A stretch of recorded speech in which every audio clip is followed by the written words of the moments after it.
రాజన్న సిరిసిల్ల జిల్లా కోనరావుపేటలో స్వామీజీ వేషంలో నిధి పేరుతో ప్రజలను బెదిరించి మొత్తం 4,08,000 కాజేసిన నలుగురు నకిలీ స్వామీజీలను పోలీసులు అరెస్టు చేశారు. చందుర్తి మండలం సర్కిల్ ఇన్స్పెక్టర్ వెంకటేశ్వర్లు నిందితులను మీడియా ముందుకు తీసుకువచ్చి వివరాలు వెల్లడించారు. పెద్దూరు గ్రామానికి చెందిన మేకల నరేష్ స్వామీజీ వేషంలో కోనరావుపేట మండలం నిజామాబాద్ గ్రామానికి చెందిన దగ్గు వేణు ఇంటికి వెళ్లి వారికి సంతానం లేదని తెలుసుకొని ఇంట్లో మంత్రాలు జరిగాయని పేరుతో తొలి విడతగా 3,000 వసూలు చేశాడు. తర్వాత నరేష్ ఇంట్లో బంగారు నిధి దాగి ఉందని దాన్ని బయటకు తీయగల శక్తి తనకుందని నమ్మించి మరో 50,000 తీసుకున్నాడు. నరేష్తో కలిసి కడవంచ ప్రసాద్, చంద్రంపేటకు చెందిన సదుల దేవేందర్ రాత్రివేళ వేణు ఇంటికి వచ్చి పూజల పేరుతో నకిలీ నిధి నాటకం ఆడారు.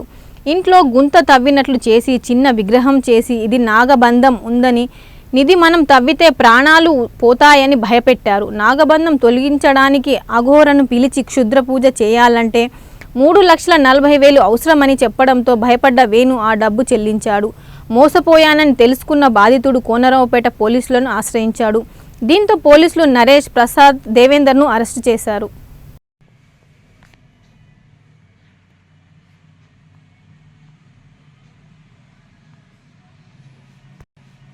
కోనరావుపేట పోలీస్ స్టేషన్లో గత సెప్టెంబర్ 2వ వారంలో నిజామాబాద్లో ఉన్నటువంటి దుగ్గు వేణు అనే వ్యక్తిని మోసం చేసి అతని దగ్గర నుంచి దాదాపు ఒక 3,40,000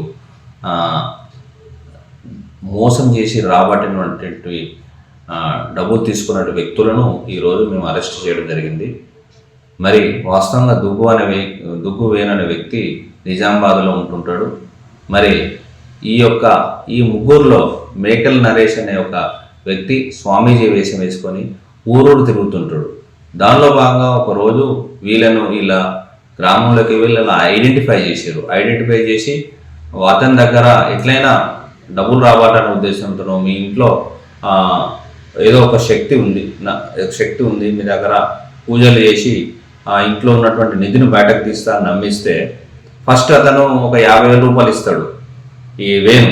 తర్వాత నరేష్ తనకు తెలిసిన మరో 2 వ్యక్తులు కడవంచ ప్రసాద్, సిరిసిల్ల చంద్రపేట సద్దుల దేవేందర్ వీళ్ళంతా వచ్చి ఓ రోజు రాత్రిపోయి ఇంటికి వచ్చి ఇంట్లో పూజ చేసిన నటించి నిధి కోసం తవ్వినట్టు తవ్వుతారు.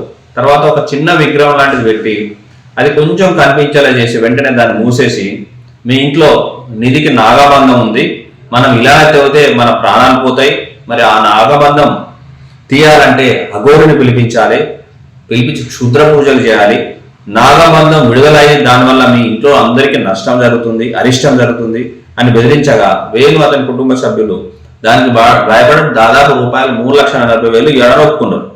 ఒక 4 రోజులకు డబ్బు ఇచ్చిన తర్వాత పై ముగ్గురు అందరూ చంద్రపేట సద్దుల రాజేశం మరొక వ్యక్తిని అతనికి అఘోరి వేషం వేసుకొని తీసుకొచ్చి రాత్రి ఇంట్లో పూజ చేసినట్టు ఒక గోయి తవ్వుతుండగా వాళ్ళ వెంబడే ప్లాన్గా ఒక పాము తీసుకొచ్చుకుంటారు. దానికి కూరలు తీసిన పాము, దాన్ని ఏదో ఒక రొమ్ములో ఆ పాము ఆ గోయిలో వేసి ఈ సద్దుల దేవేందర్ అనే వ్యక్తిని కరిసినట్టుగా నమ్మిస్తారు. అతను రక్తం కక్కుతున్నట్టుగా యాక్టింగ్ చేస్తారు.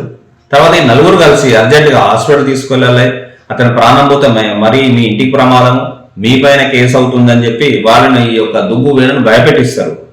తర్వాత మళ్ళీ అతని దగ్గర నుంచి ఇంకొక 15,000 రూపాయలు రావాలని ఎక్స్ట్రాక్షన్ చేస్తారు. తర్వాత అతన్ని ఏదైతే పాము కరిచినట్టు వ్యక్తిని హాస్పిటల్ తీసుకెళ్తారు. తర్వాత వేణు నరేష్ అనే వ్యక్తి ఎన్ని రోజులైన ప్రయత్నించినా వీళ్ళకు వేణుకు దొరకరు. ఈ విధంగా మళ్ళీ ఒకసారి వేణు వీళ్ళను కలిసి మరి ఈ విధంగా జరిగింది అని మరొకసారి ప్రాధాయపడితే వాళ్ళు డబ్బులు ఇవ్వరు. తర్వాత వేణు తను మోసపోయినని గ్రహించి కోనరావుపేట పోలీస్ స్టేషన్లో ఫిర్యాదు చేస్తాడు.